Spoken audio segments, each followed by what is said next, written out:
Hello, my name is Gary, and I was raised in the Western United States, so I'm a native English speaker. I hope that you will enjoy this YouTube channel. Thank you for joining us.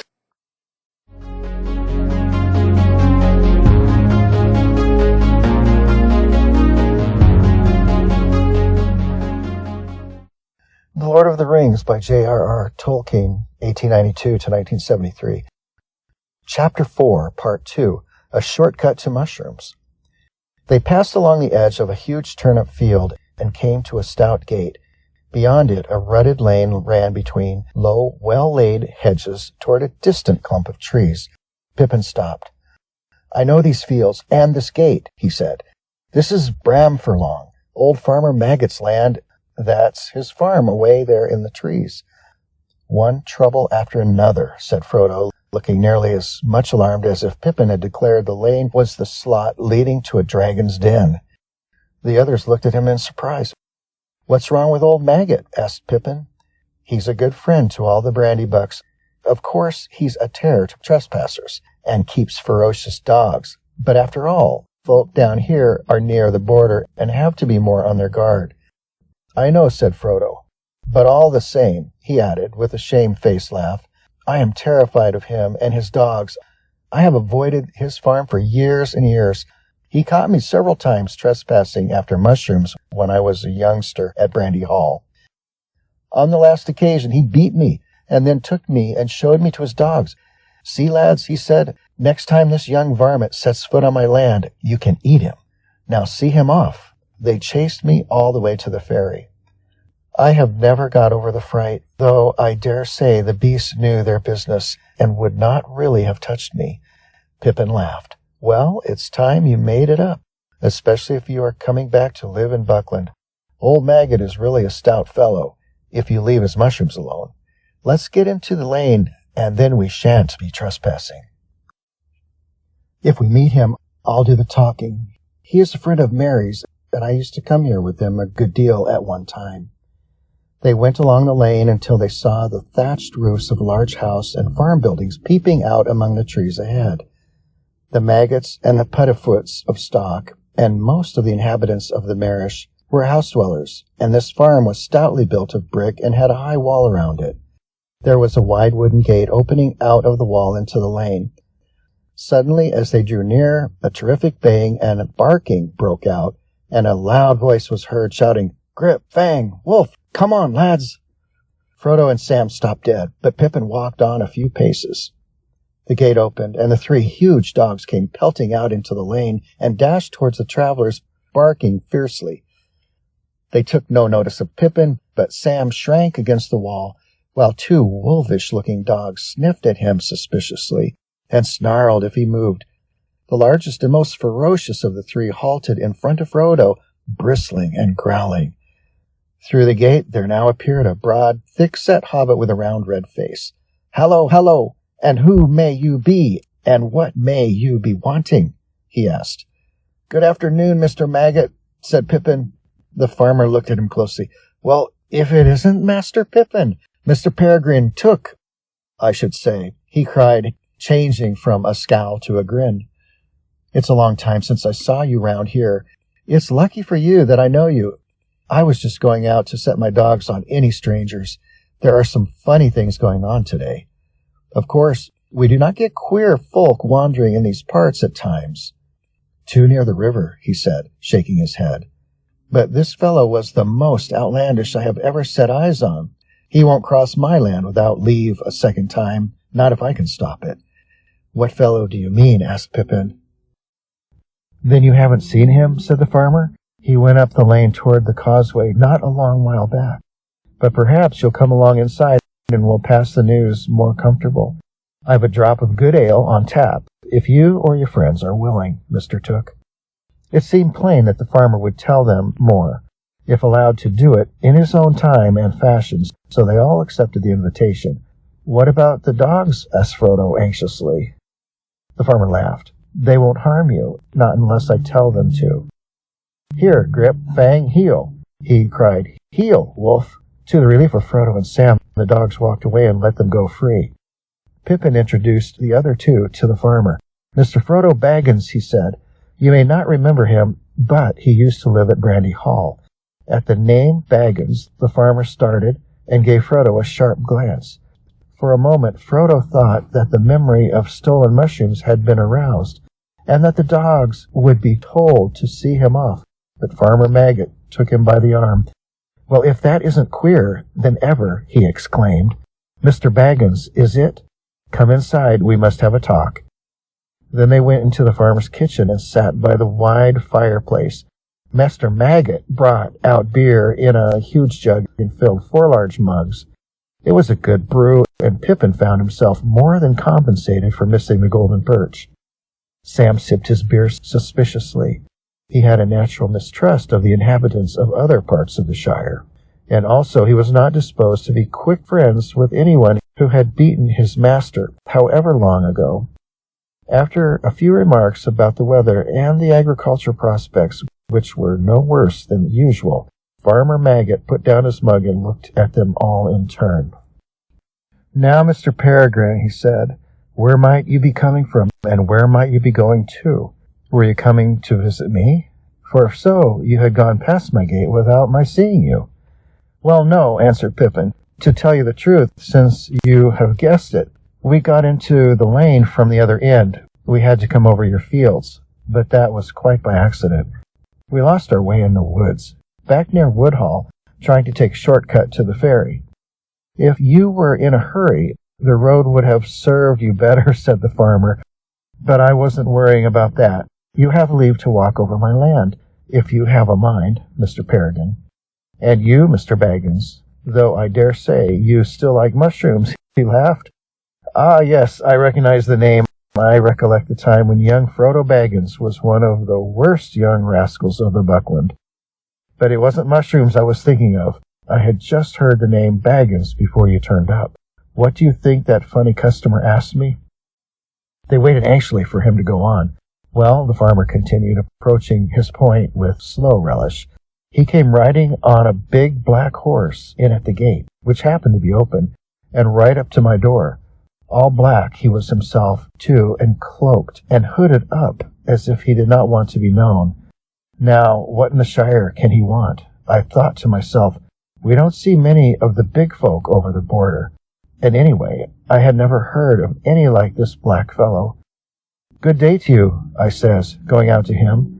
'This lane don't lead anywhere, and wherever you may be going, your quickest way will be back to the road.'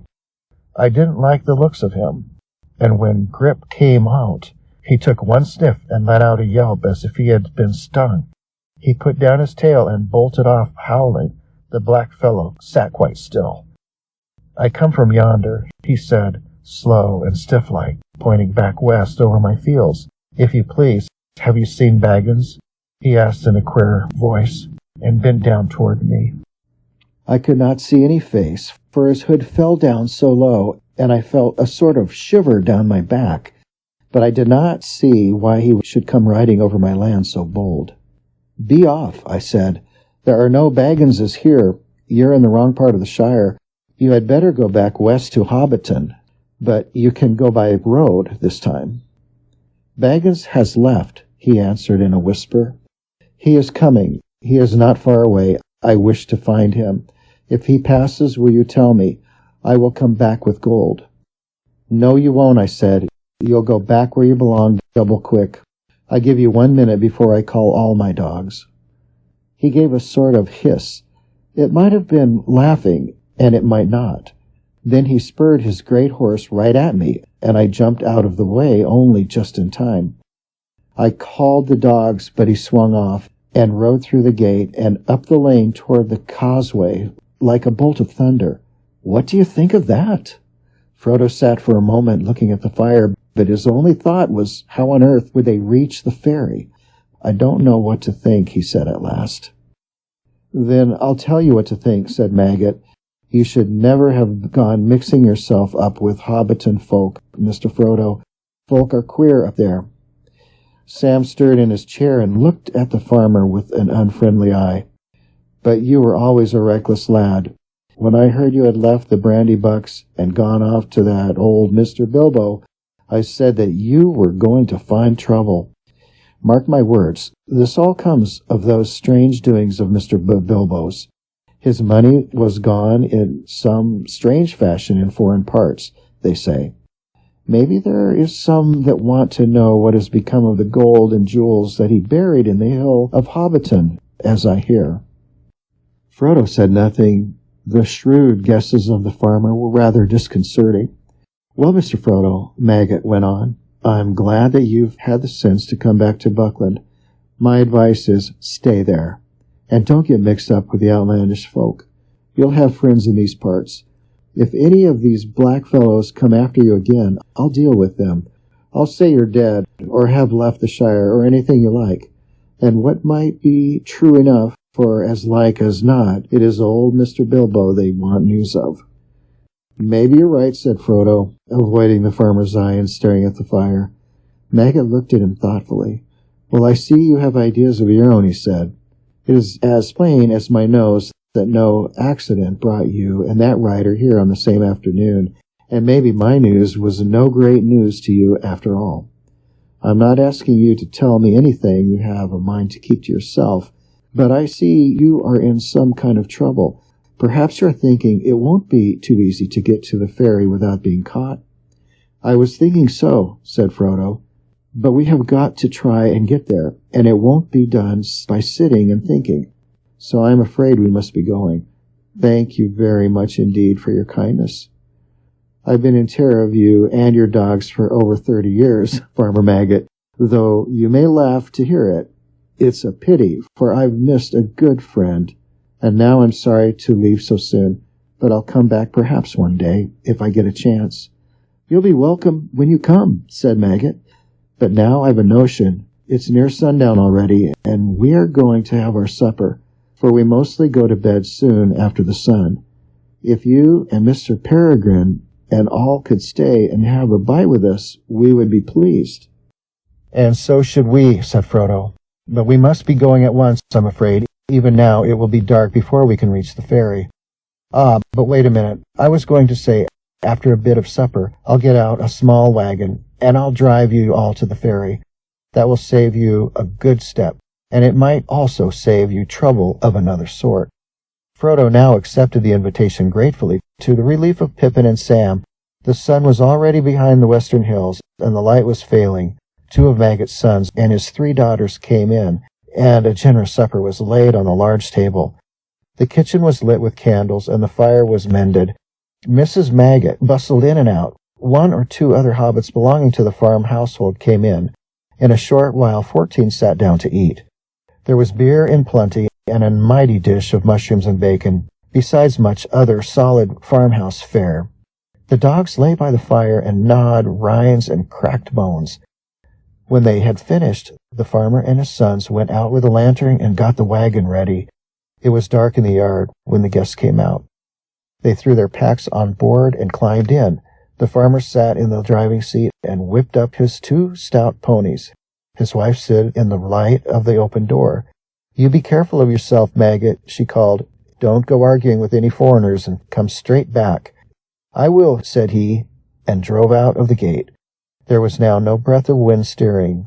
The night was still and quiet, and a chill was in the air. They went without lights, and took it slowly. After a mile or 2, the lane came to an end, crossing a deep dike, and climbing a short slope up onto the high-banked causeway. Maggot got down and took a good look either way, north and south, but nothing could be seen in the darkness, and there was not a sound in the still air. Thin strands of river mist were hanging above the dikes and crawling over the fields. It's going to be thick, said Maggot, but I'll not light my lanterns till I turn for home. We'll hear anything on the road long before we meet it tonight. It was 5 miles or more from Maggot's Lane to the ferry.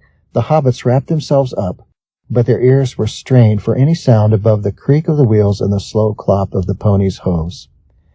The wagon seemed slower than a snail to Frodo. Beside him, Pippin was nodding towards sleep, but Sam was staring forwards into the rising fog. They reached the entrance to the ferry lane at last. It was marked by 2 tall white posts that suddenly loomed on their right. Farmer Maggot drew in his ponies, and the wagon creaked to a halt. They were just beginning to scramble out when suddenly they heard what they had all been dreading. Hooves on the road ahead. The sound was coming toward them. Maggot jumped down and stood, holding the ponies' heads and peering forward into the gloom. Clip-clop, clip-clop, came the approaching rider. The fall of the hoofs sounded loud in the still, foggy air. "You'd better be hidden, Mr. Frodo," said Sam anxiously. "You get down in the wagon and cover up with blankets." He climbed out and went to the farmer's side. Black riders would have to ride over him to get near the wagon. Clop-clop, clop-clop. The rider was nearly on them. "Hello there," called Farmer Maggot. The advancing hoofs stopped short. They thought they could dimly guess a dark cloaked shape in the mist, a yard or two ahead. "Now then," said the farmer, throwing the reins to Sam and striding forward. "Don't you come a step near. What do you want, and where are you going?" "I want Mr. Baggins. Have you seen him?" said a muffled voice. But the voice was the voice of Mary Brandybuck. A dark lantern was uncovered, and its light fell on the astonished face of the farmer. "Mr. Mary!" he cried. "Yes, of course. Who did you think it was?" said Mary, coming forward. As he came out of the mist and their fears subsided, he seemed suddenly to diminish to ordinary hobbit size. He was riding a pony, and a scarf was swathed around his neck and over his chin to keep out the fog. Frodo sprang out of the wagon to greet him. "So there you are at last," said Mary. "I was beginning to wonder if you would turn up at all today, and I was just going back to supper. When it grew foggy, I came across and rode up toward Stock to see if you had fallen in any ditches. But I'm blessed if I know which way you have come. Where did you find them, Mr. Maggot? In your duck pond?" "No, I caught them trespassing," said the farmer, "and nearly set my dogs on them. But they'll tell you all the story, I've no doubt. Now, if you'll excuse me, Mr. Mary and Mr. Frodo, and all, I'd best be turning for home. Mrs. Maggot will be worrying with the night getting thick." He backed the wagon into the lane and turned it. "Well, good night to you all," he said. "It's been a queer day and no mistake, but all's well as ends well, though perhaps we should not say that until we reach our own doors. I'll not deny that I'll be glad now when I do." He lit his lanterns and got up. He suddenly produced a large basket from under the seat. "I was nearly forgetting," he said. "Mrs. Maggot put this up for Mr. Baggins with her compliments." He handed it down and moved off, followed by a chorus of thanks and good nights. They watched the pale rings of light round his lanterns as they dwindled into the foggy night. Suddenly Frodo laughed. From the covered basket he held, the scent of mushrooms was rising.